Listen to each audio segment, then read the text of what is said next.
Selamat malam, salam sejahtera dan salam satu Malaysia saya ucapkan kepada tuan-tuan dan puan-puan malam ini.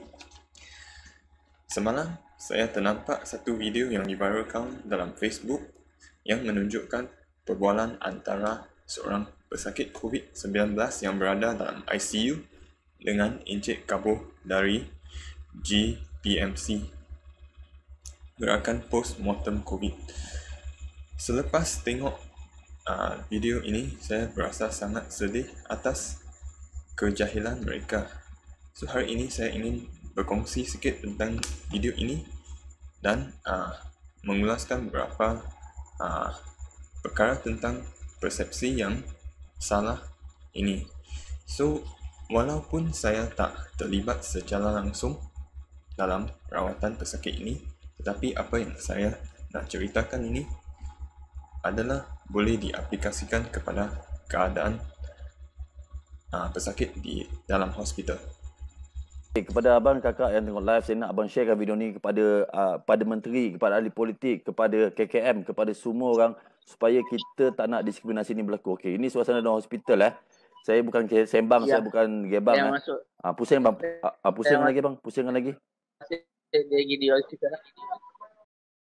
Sebenarnya dalam video tersebut fokus utama ialah untuk membantu pesakit keluar dari hospital. Tapi sebelum kita boleh discharge patient, kita perlu mengenal pasti berapa perkara bahawa patient ini selamat untuk discharge dari hospital. Yang pertama, keadaan pesakit. So, dari sebahagian video ini kita boleh nampak vital sign dia, SpO2 atau tahap oxygen dia memang rendah, 61 sampai 63%. Orang biasa tahap oksigen mereka adalah 95% dan ke atas. Dan kalau kita tengok dalam skrin vital sign yang ditunjukkan tadi, kita boleh nampak nadi dia pun tinggi, 110 lebih. So, kalau untuk orang yang sihat, tak ada apa masalah irama jantung, biasanya nadi kita adalah dalam 60 hingga 100. Simptom-simptom kekurangan oksigen dalam badan termasuk penat, semput, keliru, gelisah, cemas, sakit dada, nadi yang tinggi dan sebagainya. Dan simptom-simptom ini boleh bermula bila tahap oksigen kurang daripada 92%. So, kita boleh tengok yang dia oksigen dia 60 lebih dan masih tak pakai oksigen. Macam mana kita boleh cakap patient ini sihat untuk dikeluar dari hospital? Gejala-gejala seperti cemas, gelisah dan keliru adalah kerana otak tak boleh berfungsi seperti biasa bila kekurangan oksigen. Ini adalah sebab utama kenapa bila patient collapse dalam hospital atau jantung berhenti dalam hospital, biasanya kita akan bermula CPR, iaitu tekan dada dengan harapan jantung akan restart balik, dan dalam ketika itu kita mengekalkan bekalan oksigen kepada otak supaya bila jantung sudah restart, patient tak akan masuk keadaan vegetatif, iaitu jantung dan paru-paru sudah boleh berfungsi tapi otak sudah tercedera dan patient sudah akan masuk dalam keadaan seperti koma, kerana dalam masa yang singkat itu otak patient tak cukup oksigen dan sudah tercedera. Dan ini membawa saya kepada poin yang seterusnya. Okey, saya ada soalan bang. Saya tak tahu abang dah ambil vaksin ke belum? Saya belum. Dua-dua dos? Belum lagi.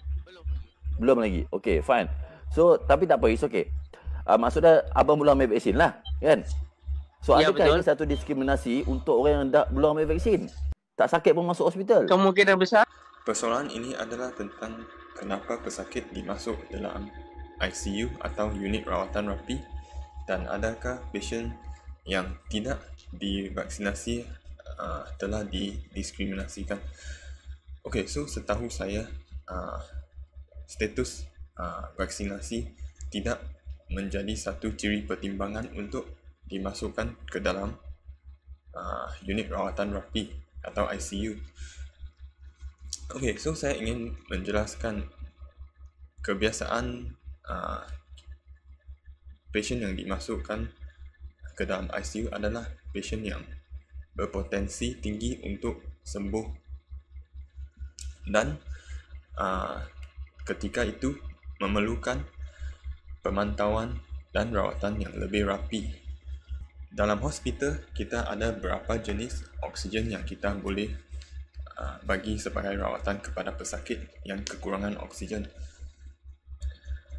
Rawatan oksigen seperti nasoprong, face mask dan high flow mask boleh dibekalkan dalam wad biasa. Tetapi kalau pasien masih kekurangan oksigen walaupun dalam sudah guna high flow mask, biasanya kita akan rujuk pesakit kepada ICU dan ICU akan mengaji semula keadaan pesakit, whether pesakit itu sesuai untuk diambil ke dalam ICU. Rawatan oksigen yang boleh dibekalkan dalam ICU adalah oksigen yang lebih tinggi seperti high flow nasal cannula, non-invasive ventilation seperti CPAP dan BiPAP, ataupun ventilator atau mesin bantu pernafasan.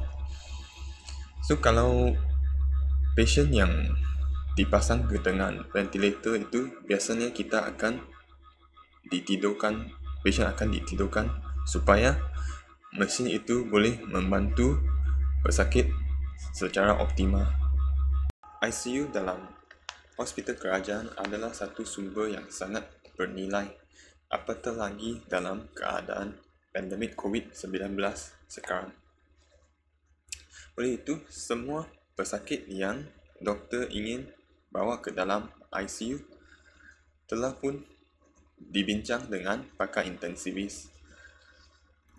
Pesakit ini adalah seorang yang muda dan tiada apa penyakit kronik dan berpotensi tinggi untuk sembuh. Oleh itu, dia dibawa masuk ke dalam ICU untuk pemantauan rapi. Tapi apa yang berlaku? Abang ni sihat sejahtera. Sihat saja. So, kita nak tanya Alhamdulillah. KKM, kenapa dia masukkan abang ni dalam ICU? Apa tujuan dia? Apa motif dia? Itulah Saya nak apa motif dia sampai sekarang.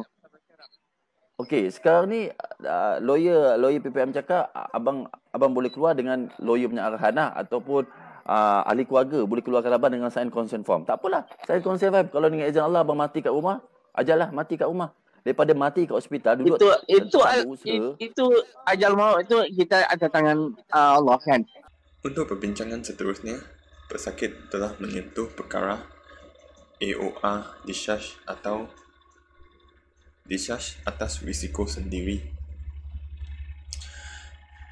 Perkara ini adalah sesuatu yang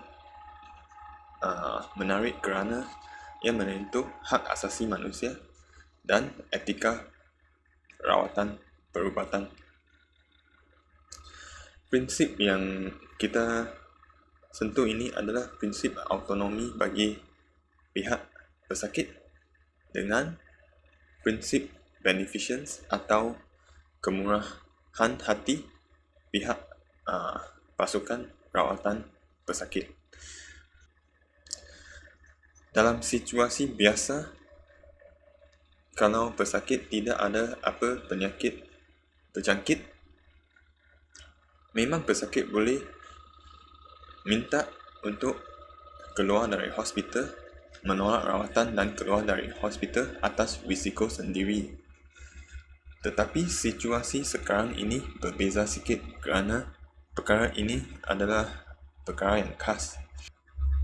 Untuk semua pesakit COVID-19, mereka tertakluk kepada Akta Pencegahan dan Pengawalan Penyakit Berjangkit 1988, Perkara 12. Dalam peruntukan undang ini, sesiapa yang mengetahui bahawa mereka mempunyai penyakit berjangkit tidak boleh melakukan apa perkara yang boleh menjangkitkan orang lain dengan penyakit berjangkit itu.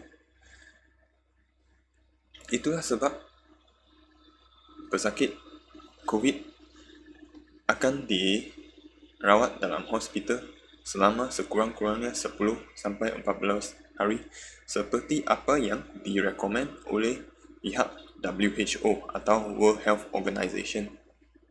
Tuan-tuan dan puan-puan, sila fikirkanlah, kalau penyakit COVID-19 tidak serius, kenapa kerajaan harus mengubah cara pentadbiran negara, memperkenalkan pelbagai SOP dan pihak hospital perlu menyediakan pelbagai bilik isolasi, ICU, PPE, Service Contact Tracing dan sebagainya.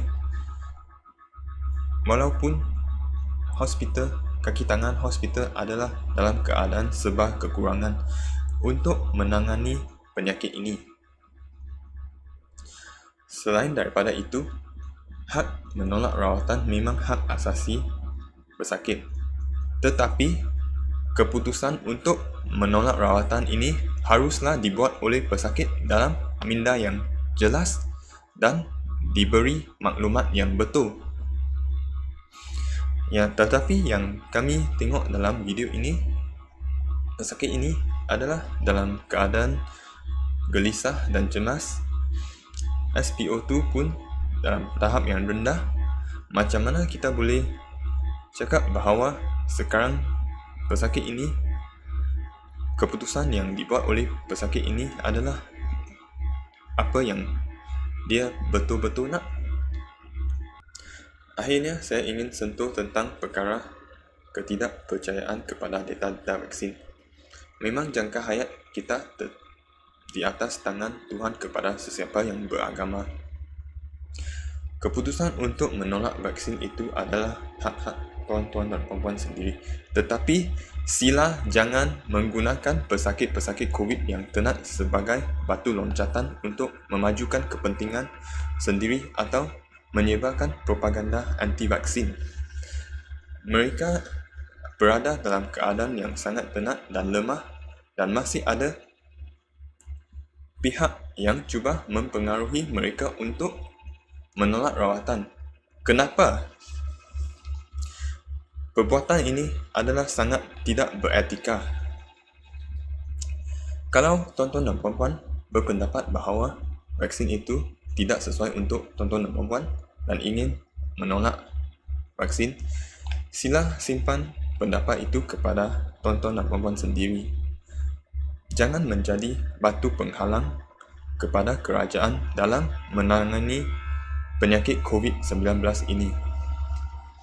Saya ingin meminta maaf kalau saya menyinggung perasaan mana-mana pihak, tetapi mesej ini perlu disampaikan kepada orang lain untuk mendapat kesedaran terhadap isu-isu penting ini. Sekian, terima kasih. Terima kasih kerana menonton video ini. Kalau anda suka kandungan video ini, sila subscribe dan like video ini dan kita akan jumpa lagi dalam video yang akan datang. Thank you.